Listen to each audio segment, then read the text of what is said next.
नमस्कार दोस्तों, अभी तक हमने मलिक मोहम्मद जैसी द्वारा रचित पद्मावत की नागमती वियोग खंड के कुल 17 पदों को देखा, उसकी व्याख्या को देखा। जैसा कि हम जानते हैं कि नागमती वियोग खंड इतना महत्वपूर्ण है हमारे हिंदी की लगभग सभी परीक्षाओं के लिए, इसी वजह से इसे बहुत सारी परीक्षाओं के पाठ्यक्रम में रखा गया है। तो हमने इसको 17 पद देख लिए हैं। आगे 18 और 19 जो कि इसका अंतिम पद है उसको बहुत ही बारीकी से देखेंगे और आने वाले इसके बाद एक ऐसा वीडियो मैं बनाऊंगी जिसमें मलिक मोहम्मद जायसी एवं नागमती वियोग खंड से कुछ महत्वपूर्ण प्रश्नों को संग्रहित करके आपके समक्ष लाऊंगी। तो चलिए देखते हैं। पद संख्या 18।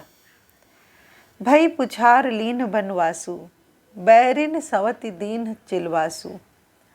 यहाँ नागमती विरह से इतनी व्यथित हैं कि उन्हें अब समझ में नहीं आ रहा है। वो अपने महल को छोड़कर वन की तरफ चली गई हैं, वन की तरफ गई हैं और वहाँ पर पुछार यानी मोरनी बनकर वन की तरफ चली गई हैं। वहाँ के जितने पशु पक्षी हैं उनसे अपने प्रियतम के बारे में पूछना चाहती हैं, बात करना चाहती हैं, किंतु उनको ऐसा आभास होता है कि वहाँ पर भी उनकी कोई बैरिन अर्थात विरोधी जो उनका बुरा चाहती है, वो सवती बैठी हुई है। और उसने क्या किया है? दीन चिलवासु, उसने सारे पक्षियों को फंदा लगाकर बांध दिया है। और ऐसे में नागमती बिल्कुल अकेली पड़ गई हैं, अर्थात वन में भी उनको कोई पक्षी नहीं मिल रहा है जिससे वो अपने मन की बात कर सके। होय खरबान बिरह तनु लागा, कहती हैं नागमती के तन में बिरह रूपी वो बाण इतनी गहराई से लगा हुआ है, इतना उनको तकलीफ पहुंचा रहा है। जो पीऊ आवे उड़े तो कागा, कि वो एक कौवे से पूछती हैं कि यदि मेरे पीऊ आए तो तुम उड़ जाओ।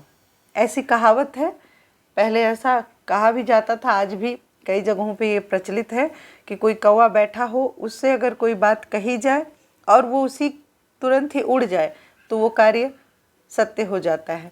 तो यहाँ पर बहुत ही मौलिक बात कही है जायसी ने कि नागमती कागा के पास जाती हैं और कहती हैं कि जो मेरे पीऊ आए तो तुम उड़ जाओ।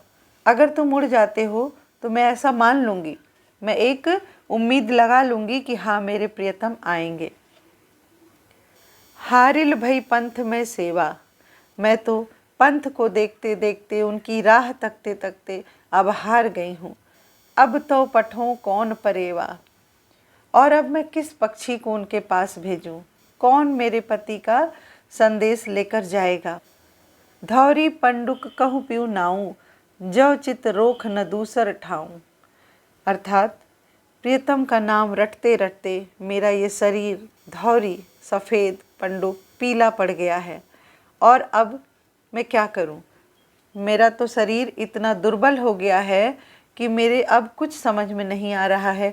यदि मेरे पति अपने चित्त में मेरे प्रति रोख मतलब रोष यानी कोई भी दुर्भाव रखते हैं तो अब मेरा दूसरा कोई ठाव नहीं है, अब मेरी कोई दूसरी जगह नहीं है, अर्थात अब मेरा मृत्यु निश्चित है। जा ही बया हुई पीऊ कठलावा, करे मेराव सोई गैरावा। यहाँ नागमती कहती हैं कि मेरे लिए वही पक्षी प्रिय होगा जो मेरे पति का संदेशा मेरे लिए लेकर आएगा। आगे, कोयल भई पुकारत रही, महर पुकारे ले ले दही। यहाँ कहती हैं नागमती की प्रिय का नाम रटते रटते लेते लेते मैं पूरी तरह जलकर कोयले की भांति काली पड़ गई हूँ।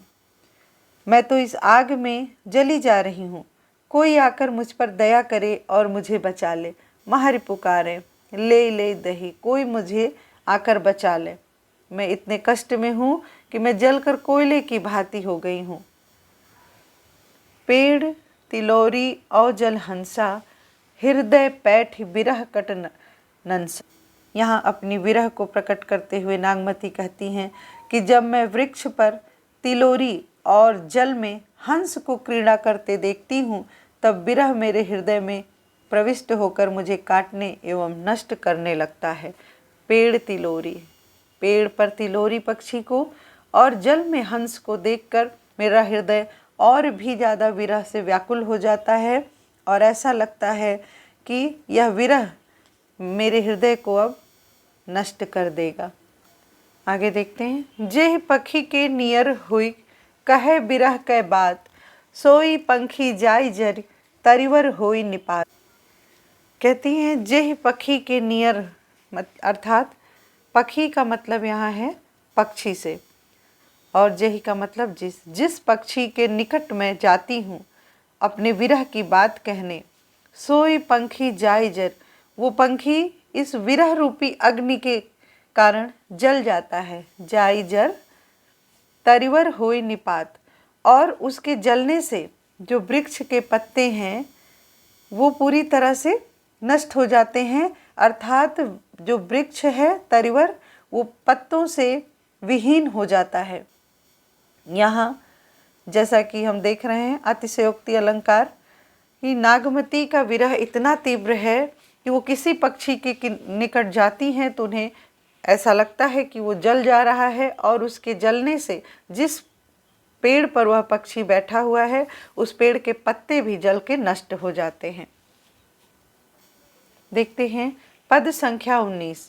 कुहू की जस कोयल रोई, रकत आस घुघची बन बोई, भय कर मुखी नैन तन राती, को से राव विरहा दुख ताती। इन पंक्तियों में जायसी ने नागमती की विरह व्यथा का मार्मिक वर्णन करते हुए कहा है कि नागमती कहती हैं कि मैं कोयल की तरह कूकती हुई प्रिय की याद में बहुत रोई। कुहुकी जस कोयल रोई, कोयल की तरह मैं बहुत ही कुहकी और बहुत ही रोई। मेरी आंखों से निकलने वाले रक्त के आंसू जंगल में घुघचियों की तरह बिखर गए। घुघची एक प्रकार का बरसात में निकलने वाला लाल रंग का कीड़ा।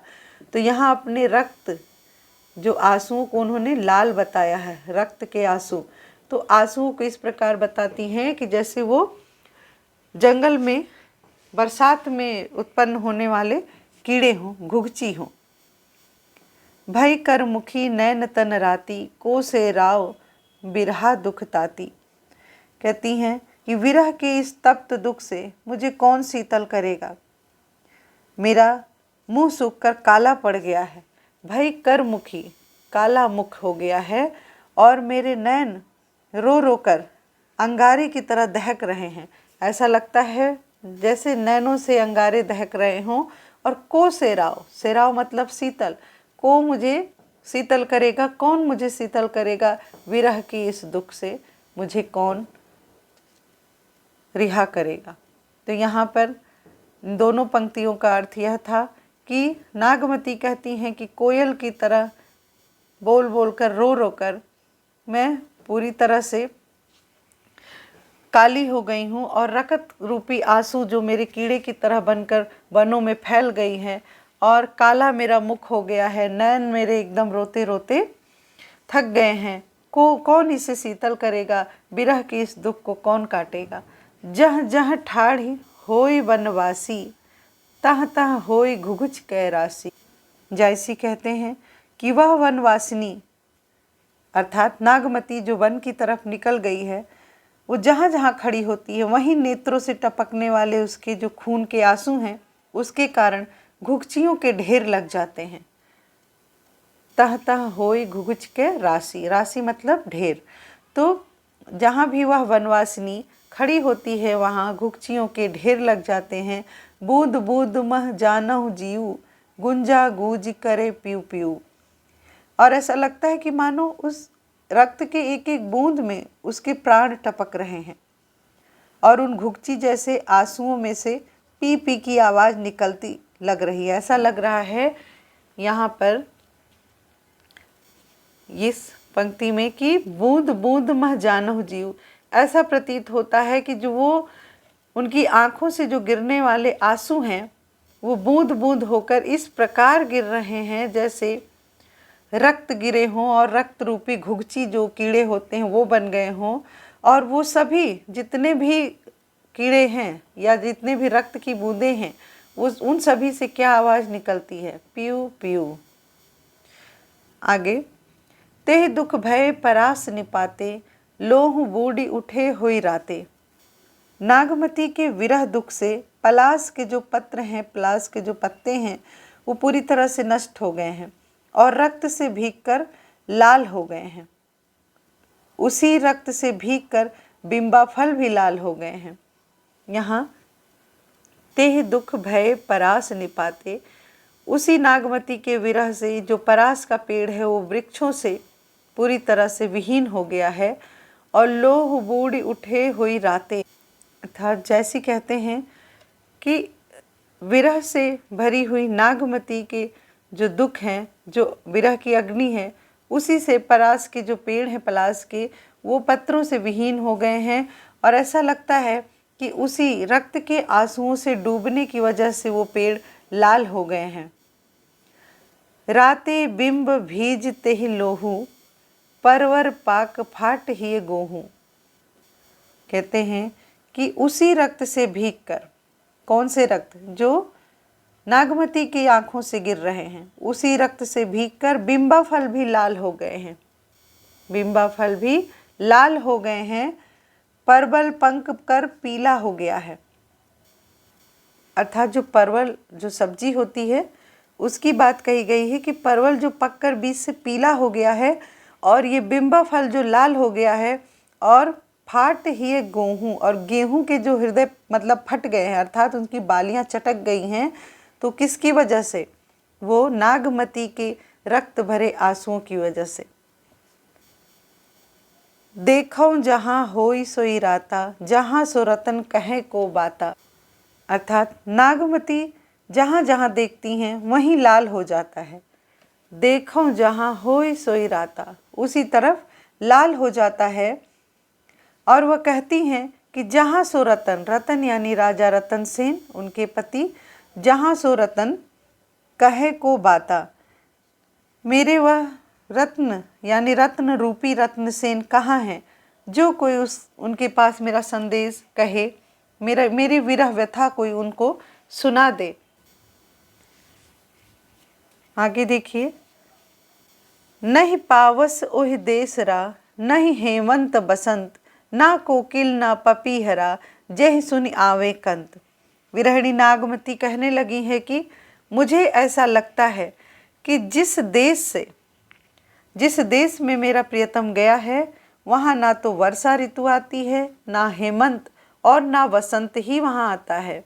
ना तो वर्षा, ना हेमंत और ना बसंत, इनमें से कोई भी ऋतु वहाँ नहीं आता है जहाँ मेरे प्रियतम गए हैं। ना कोकिल ना पपीहरा, जेह सुनि आवे कंत, और ना तो वहाँ कोई कोयल की मधुर कूक सुनाई देती है, ना कोई पपीहा बोलता है। यदि ऐसा होता कि वहाँ भी बसंत हो, वहाँ भी कोयल हो, पपीहा बोले, तो अवश्य ही मेरा प्रियतम उसके उद्दीपन के प्रभाव से मेरा स्मरण करता और घर लौट आता। अर्थात नागमती का कहना है कि जिस प्रकार मैं यहाँ सारे ऋतुओं को झेलते हुए कोयल, पपीहा, इन सभी की आवाज़ों को झेलकर अपने प्रियतम को याद करते हुए कष्ट से ये दिन बिता रही हूँ, यदि मेरा प्रियतम जहाँ है वहाँ भी ऐसा ही उद्दीपन, ऐसी ही ऋतु, ऐसे ही पक्षी कोयल पपीहरा बोलते, तो अवश्य ही मेरा पति मेरे पास ये सब सुनकर लौट आता। नागमती के विरह व्यथित हृदय की अत्यंत मार्मिक व्यंजना इस छंद में की गई है। नागमती का रत्नसेन के प्रति प्रेम सात्विक प्रेम है तथा वह भारतीय रमणी का आदर्श प्रस्तुत करता है। यहाँ संताप नामक विरह दशा का मार्मिक वर्णन है। वियोग वर्णन में रक्त आदि का वर्णन होने से फारसी प्रभाव परिलक्षित हो रहा है। रातें बिंब भीजते ही लोहू, परवर पाक फाट ही गोहूँ, इसमें हेतुत प्रेक्षा अलंकार के साथ साथ अतिशयोक्ति भी है। बाकी सब सारे पदों में वियोग श्रृंगार, अवधि भाषा का प्रयोग एवं दोहा चौपाई छंद है। इस प्रकार आज नागमती वियोग खंड की व्याख्या पूर्ण हुई। आगे हम अगले वीडियो में देखेंगे नागमती वियोग खंड एवं जायसी से संबंधित कुछ महत्वपूर्ण तथ्य। धन्यवाद।